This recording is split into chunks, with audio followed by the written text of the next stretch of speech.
But they're saying here that this is the population size over time, going all the way back to, they believe way before the Bible says the world was created.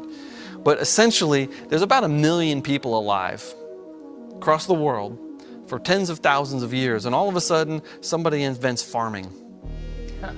And that means that extra population can be handled because there's more food. And all of a sudden, the population does that, and we have 7 billion people today.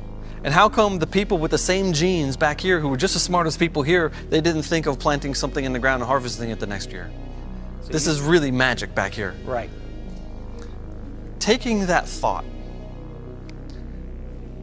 I applied that to a biblical idea where this is the flood. This is today. And starting from those 6 people, all you have to do is double the number of people every 156 years. And you arrive at 7 billion people after 4,500 years. That's a growth rate of 0.4%. Remember, so some of my models had 8% growth rate. Now, it's ridiculous. Populations don't grow that fast, but they could, theoretically. But that is incredibly slow. And in fact, just about any model that has any growth at all, you can get this many people in those many years. So the human population size actually is a biblical human population size. If evolution was true and we existed for so many thousands of years before that, there should be trillions of people. Not that it's possible. Or someone should have invented farming earlier than that. Or another way to ask it is this. If 1 million people live for about 1 million years, where are the trillions of bodies? That's a really good question. They don't exist. There's no bones down there. Yeah, there are some ancient bones we found, great, but those are post-flood people. Right. There should be millions upon millions of cemeteries, old villages, and remains of people, and we don't find them. I believe it's because they didn't exist. Now, looking at the Adam and Eve story, we can make some predictions. First, if we only started with 2 people, all the people today should have a low genetic diversity. If we started with millions of people, you can have a lot of genes floating around in a population of 1 million strong. But if you only started with 2 people, that restricts the diversity today. If the Bible's correct and Adam really is our ancestor, there should only be 1 male ancestor of humanity. And the mitochondrial DNA, the mtDNA, that's a little piece of DNA that's only inherited from your mother. All people get it from their mother. Well, that means we can build a family tree of all the females in the world, and there should only be 1 female ancestor of everyone on earth today. If evolution is true, that shouldn't be true, and none of those have to be true.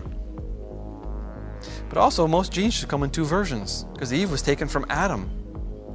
She probably got Adam's genome, except for the Y chromosome. But Adam only has 2 copies of each gene, so you can only have 2 versions of each gene. Turns out, this is exactly what we have found in modern human genetics. Huh.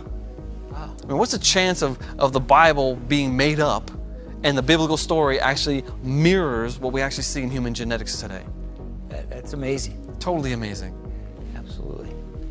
We look at Noah's flood. Noah's flood tells all people should be closely related.